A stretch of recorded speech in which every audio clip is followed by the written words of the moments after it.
दोस्तों, मित्रों, भाई बहनों, छात्र छात्राओं, गुलशन सैनी स्टडी चैनल में आपका स्वागत है। आइए सूरदास के पदों का अध्ययन करते हैं। बहुत ही सरल और व्यवहारिक भाषा में आपको समझाएगा। आप इनको बहुत ही ध्यान से देखिए, यह आपके लिए हाई स्कूल बोर्ड के लिए बहुत महत्वपूर्ण है। चलते हैं वीडियो की ओर। मैया होने चढ़े हो गाय। देखिए, पहला जो पद था, श्री कृष्ण जी जो है गाय चराने के लिए माता से जिद कर रहे हैं और वहां पर उनको जो है परेशान किया जाता है। देखिए, नए नए बच्चे का जहाँ भी एडमिशन होता है उसको पुराने बच्चे जो है परेशानी करते हैं। इसी प्रकार से जो है श्री कृष्ण जी भी जो है ग्वालों के बीच में जाते हैं तो ग्वाले उन्हें परेशान करते हैं। तब श्री कृष्ण जी जो अपनी माता से शिकायत करते हुए कह रहे हैं कि मैया, अब मैं गायों को नहीं चराऊंगा। सिगरे ग्वाल गिरावत मौसों मेरे पाई गिराई। सिगरे मैंने सभी ग्वाले वाले जो है मेरे से सारी गायें जो है गिरवाते हैं और इस कारण दौड़ दौड़ करके मेरे पाँव में पिराई पड़ गई है, मेरे पाँव दुखने लगे हैं, इनमें बीमारियां पड़ गई है और ये दुख रहे हैं। जो ने पते हैं पूछी बलदाऊ, अपनी सौ दिवाई, यह सुनी माई जसोदा, ग्वालिन गारी देत रिसाई। मैं पठवती अपने लरिका को, आवे मन बहराई, सूर श्याम मेरो अति बालक, मारत ताही रिंगाई। देखो क्या कह रहे हैं, जो श्री कृष्ण जी अपनी माता से जो है शिकायत कर रहे हैं। क्या कह रहे हैं, जो ने पतही पूछी बलदाऊं, अगर तुम्हें मेरी बात झूठी लगती है, मेरी बात पे यकीन नहीं आता है, पूछी बलदाऊ। कैसे? बलराम से पूछ लीजिए, अपनी सौंध दिवाई, उसको अपनी सौगंध दिला करके, अपनी शपथ दिला करके जो है बलराम जी से पूछ लीजिए। अगर मैं, हे माता, मेरी बात पर आपको विश्वास नहीं आता है, मेरी बात झूठी लगती है, तो जा करके जो है बलराम को अपने शब्द दिलवा करके उनसे ही पूछ लीजिए। यह सुनी माई यशोदा ग्वालिन गारी देती रिसाई। यह सुन करके माता यशोदा जो है वह गारी देती रिसाई, गुस्सा होकर के जो है उन ग्वालों को गाली देती है। मैं पठवती अपने लड़का को, मैंने अपने छोटे पुत्र को आवे मन बहलाए, कि वो गायों में जाएगा, गाय चराएगा और इसका मन बहल जाएगा। इसको मन बहलाने के लिए जो है गाय चराने के लिए भेज दिया था, वैसे ही नहीं भेजा था मैंने। और सूर श्याम मेरो अति बालक, मारत ताही रिंगाई। और सूरदास जी कह रहे हैं, माता यशोदा जो है क्या कह रही है कि मेरे बालक को उन्होंने दौड़ा दौड़ा करके बहुत अधिक परेशान कर दिया है। तो माता यशोदा उन पर बहुत क्रोधित हो रही है। देखिए, ये ब्रज, इसमें जो है ब्रज भाषा है लिखी हुई है और इसमें जो है वात्सल्य रस है और मुक्तक शैली में ये लिखा गया है। आगे देखते हैं। सखी री मुरली लीजिए चोरी, गोपियों को जो है शाम की मुरली जो है उससे ईर्ष्या हो रही है, क्योंकि उस मुरली ने गोपियों के प्यार को जो है श्री कृष्ण जी से छीन लिया है, तो इसलिए वो इनसे ईर्ष्या करती है। तो इसलिए कह रही है, सखियों, सखी री मुरली लीजिए चोरी, है सखियों, श्री कृष्ण जी को की मुरली को चुरा लिया जाए। क्यों चुरा ली जाए? जिन्हें गोपाल किन्हें अपने बस, प्रीति सवरण की तोरी। जिस मुरली ने गोपाल को अपने वश में कर लिया है और हम सभी की प्रीति और प्यार को तोड़ दिया है, इसलिए उस मुरली को जो है चुरा लिया जाए। छिन एक घर भीतर निसी बासर धरत ने कबू चोरी। कि देखे, श्री कृष्ण जी जो है एक छिन, एक माने एक क्षण के लिए घर में या भीतर, घर के बाहर या घर के भीतर एक क्षण के लिए भी उसको नहीं छोड़ा जाता है। और क्या, निसी बासर, चाहे रात्रि हो चाहे दिन हो, धरत ने कबू चोरी, उसको जो है हाथ से कभी भी छोड़ करके नहीं रखते, हमेशा जो है उसको लगा करके अपने पास ही रखते हैं। कबहू कर कबहू अधरन, कटी कबहू कौसत जोरी। कबू तो उसे हाथों में, कभी तो हाथों में रखते हैं, कभी उसे जो है अधर में होठों पर लगा लेते हैं, कटी कबहू, और कभी अपने कमर में लगा लेते हैं। तो खोसत जोरी, इसलिए उस मुरली को जबरदस्ती छीन लिया जाए, खोस लिया जाए। ना जानो कुछ मेली मोहनी, राखे अंग अंग भोरी। और ना जाने इस बांसुरी ने ऐसा कौन सा मोहनी मंत्र जो है इन श्री कृष्ण जी पे डाल दिया है, जिसके जो है श्री कृष्ण जी उसके वश में हो गए हैं। श्री कृष्ण जी के हृदय को उसने और सभी अंगों को अपने वश में कर लिया है। सूरदास प्रभु को मन सजनी, बांधियो रंग की राग की डोरी। हे सखियो, सूरदास जी कह रहे हैं कि प्रभु जो है, जो श्री कृष्ण जी है, वह जो है बांसुरी जो है उनके मन की सजनी है, और उसने प्रेम की डोरी से श्री कृष्ण जी को बांध रखा है। श्री कृष्ण जी को जो है प्रेम की डोरी से बांध रखा है। देखिए, ब्रज भाषा, इसमें भी ब्रज भाषा है, और इसमें जो है माधुर्य माधुर्य जो है गुण है। अब देखिए, ऊधो मोहि ब्रज बिसरत नहीं।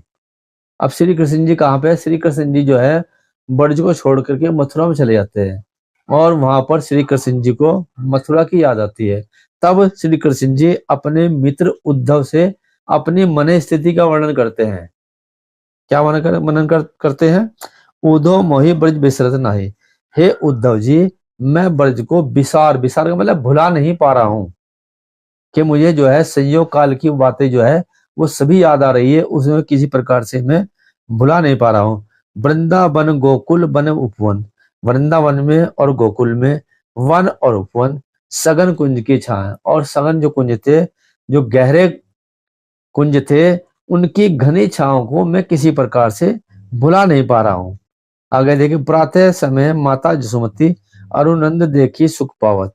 प्रातः काल के समय माता यशोदा और नंद बाबा देख करके मुझे बहुत ही सुख पाते थे, सुख प्राप्त करते थे।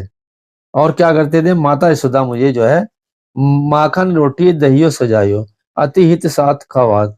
जो माता यशोदा थी, प्रातः काल मेरे उठने पर वह मुझे रोटी पर माखन और दही सजा करके बहुत ही प्यार के साथ में खिलाती थी। यह सभी बातें जो हमें भूल नहीं पा रहा हूँ, विस्मृत नहीं कर पा रहा हूँ। गोपी ग्वाल बाल संग खेलत, सब दिन हंसत सिरात। गोपियों ग्वालों बालों के साथ में खेलते हुए हंसी खुशी से सभी दिन जो थे व्यतीत हो रहे थे, बीत रहे थे। सूरदास धनी धनी ब्रजवासी, जिनसो हित जदुतात। सूरदास जी कह रहे हैं, ऐसे ब्रज के लोग, ब्रज के वासी बार बार धन्यवाद के पात्र हैं, जिनका हित चाहने वाले स्वयं जो है श्री कृष्ण जी हैं। उनका हित चाहने वाले तो श्री कृष्ण जी हैं, इसलिए ब्रज के लोग जो है बार बार धन्यवाद के पात्र हैं। देखो, यहाँ पर धनी धनी आई है, यहाँ पे पुनरुक्ति प्रकाश अलंकार है, और यहाँ पर जो है क्या है? वियोग श्रृंगार रस है, ब्रज भाषा है यहाँ पर, और गुण जो है प्रसाद गुण है और माधुर्य गुण है। यहाँ पर प्रसाद और माधुर्य दोनों गुण है। आगे देखते हैं। अब जो है ऊधो मन न भय 10-20, इसमें जो है गोपियां जो श्री कृष्ण जी के मित्र है, जो उन्हें निरंकार ब्रह्म की शिक्षा देने के लिए आए हैं, तो उनसे तर्क वितर्क करते हुए कह रही है, क्या कह रही है? ऊधो मन न भय 10-20। हे उद्धव जी, हमारे पास जो मन है वह केवल एक ही है, कोई मन 10-20 नहीं है। वही जो है हमारा मन जो है श्री कृष्ण जी के प्रीत में रंग चुका है, एक ही मन था, और वही श्री कृष्ण जी के प्यार में रंग चुका है। हमारे कोई 10-20 मन नहीं है जो हम जो है तुम्हारे निरंकार या निर्गुण ब्रह्म की उपासना करें। एक हो तो सो श्याम गयो श्याम संग को अवराधेश। एक ही था, जैसे सामान्य व्यक्तियों को होता है वैसे ही एक था, और वह श्री कृष्ण जी के प्रेम में यहाँ से चला गया है। अब तुम्हारे निरंकार ब्रह्म की आराधना, तुम्हारे निर्गुण ब्रह्म की उपासना कौन करे? हम तो नहीं कर सकती है। इंद्रिय स्थल भई केशव बिनु ज्यों देहि बिनु शीस। यहाँ से श्री कृष्ण जी के चले जाने पर हमारी इंद्रिय जो है स्थल हो गई है। श्री कृष्ण या केशव के बिना हमारी सारी इंद्रिया जो है स्थल हो गई है। किस प्रकार से होगी? ज्यों जैसे देही बिनु शीस, जिस प्रकार से हमारा जो है देह जो है बिना शीस के, बिना सिर के, वह उसका कोई अस्तित्व नहीं रह जाता, या वह जो है क्रियाशील नहीं रहती। इसी प्रकार से हमारी जो है सभी इंद्रिया श्री कृष्ण जी के बिना स्थिर हो गई है, जिस प्रकार से शीस के बिना जो देही हो जाती है। आशा लागी रही तन श्वासा, जिव ही कोटि बरिस। श्री कृष्ण जी के आने की आशा लगी रहती है,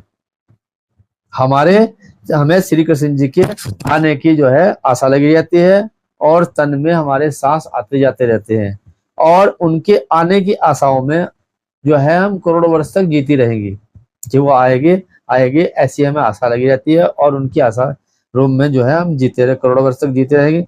तुम तो श्याम सखा श्याम सुंदर के सकल जोग के। आगे गोपियां क्या तर्क दे रही है कि तुम तो जो श्याम जो है उनके घनिष्ठ मित्र हो, श्याम सुंदर के तुम घनिष्ठ मित्र हो और सकल जोग के और सकल जोग के तुम ईश्वर हो, सकल जोग को तुम जानते हो। क्या सूर हमारे नंद नंदन बिनु और नहीं जगदीश। अंत में क्या कर रही है तर्क देते हुए कि सूरदास जी कहते हैं कि गोपियां तर्क वितर्क करते हुए जो है उद्धव जी से कहती है हमारे नंद नंदन बिना, कि हमारे तो नंद के बेटे श्री कृष्ण के अलावा और कोई ईश्वर और कोई जगदीश नहीं होता है, जगदीश हो नहीं सकता है। हम तो केवल उद्धव जी श्री कृष्ण जी को ही अपना ईश्वर मानते हैं, उन्हीं से प्रेम करते हैं। हम तुम्हारे निराकार ब्रह्म की ईश्वर की प्रार्थना नहीं कर सकते, वह केवल हमारे तो एक ही जगदीश है, एक ही जो है केवल जो है वह हमारे ईश्वर है। देखिए इसमें ब्रजभाषा का प्रयोग किया गया है और जो है गुण जो है प्रसाद और माधुर्य गुण भी कहीं कहीं आ गया है और इसमें जो है योग श्रृंगार इसके अंदर है, शैली मुक्तक है। ये देखिए आपको बहुत ही ध्यान पूर्वक बहुत ही सरल भाषा में पढ़ाए गए हैं। उम्मीद है कि आपको अच्छी प्रकार से ये समझ में आ गए हो। देखिए मित्रों ये मैंने पढ़ा दिया है, ये पार्ट 2 है, पार्ट 2। पहले पार्ट में मैंने 4 पद्यांश पढ़ाए थे, दूसरे पार्ट में भी जो है 4 पद्यांश पढ़ाए गए हैं और फिर जो है तीसरे पार्ट में आगे के बचे हुए पढ़ाए जाएंगे जितने भी है। और देखिए अगर आपको वीडियो पसंद आए तो वीडियो को लाइक कीजिए और चैनल को सब्सक्राइब कीजिए और अपने दोस्तों से शेयर भी अवश्य कीजिए। देखिए और अच्छी अच्छी वीडियो आपके पास में उपलब्ध कराई जाएगी। धन्यवाद।